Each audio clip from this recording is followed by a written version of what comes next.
नमस्कार दोस्तों, एक बार फिर हमारे YouTube चैनल में आप लोगों का हार्दिक स्वागत है। लेटेस्ट अपडेट निकल के आई है कि पेंशनर के लिए बहुत बड़ी खुशखबरी है। दोगुनी हो जाएगी पेंशन, हटने वाली है 15,000 रुपये की लिमिट।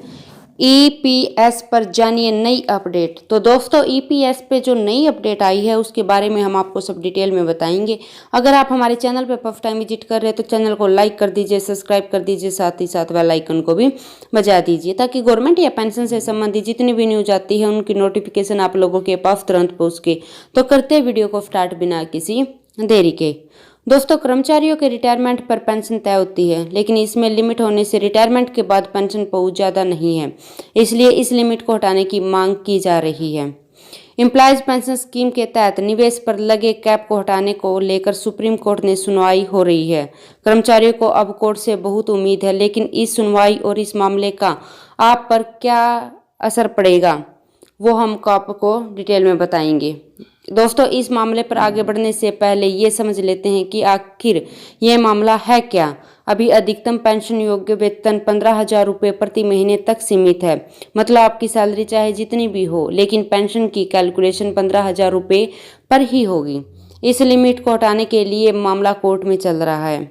सुप्रीम कोर्ट ने 12 अगस्त को भारत संघ और कर्मचारी भविष्य निधि संगठन की ओर से दायर याचिका उस बैच की सुनवाई स्थगित कर दी थी, जिसमें कहा था कि कर्मचारियों की पेंशन को 15,000 रुपये तक सीमित नहीं रखा जाएगा। इन मामले की सुनवाई 17 अगस्त 2021 से रोजाना चल रही है। जब हम नौकरी करने लगते हैं तो ईपीएफ के सदस्य बन जाते हैं, तो उसी समय हम ईपीएस के भी सदस्य बन जाते हैं।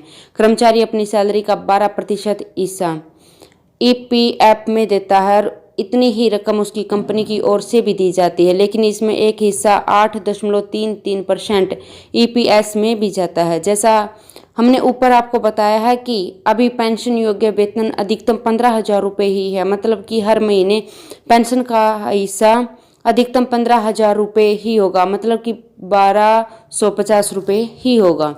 जब कर्मचारी रिटायर होता है तब भी पेंशन की गणना करने के लिए अधिकतम वेतन 15,000 रुपये ही माना जाता है। इस हिसाब से कर्मचारी ईपीएस के तहत अधिकतम पेंशन 7500 रुपये ही पा सकता है।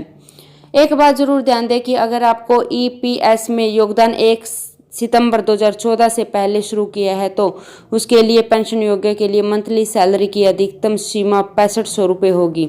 1 सितंबर 2014 के बाद अगर आप ईपीएस से जुड़े हैं तो अधिकतम सैलरी की सीमा 15,000 रुपये होती है। तो अब देखिए कि पेंशन की कैलकुलेशन होती कैसे है।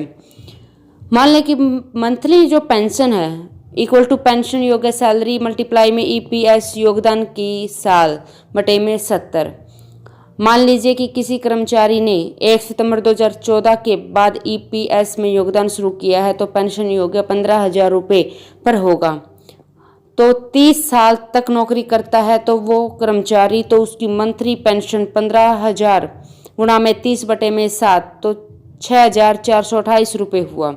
ध्यान रखें कि कर्मचारी की 6 महीने या उससे ज़्यादा की सर्विस को 1 साल माना जाता है और उससे कम हुआ तो उसकी गिनती नहीं होती। मतलब अगर कर्मचारी ने 14 साल 7 महीने काम किया है तो उसे 15 साल माना जाएगा, लेकिन 14 साल 5 महीने काम किया है तो उसे सिर्फ 14 साल ही सर्विस में काउंट होगा। ईपीएस के तहत मिनिमम पेंशन की राशि 1,000 रुपये प्रति महीना होती है, जबकि अधिकतम पेंशन 7500 रुपये होती है।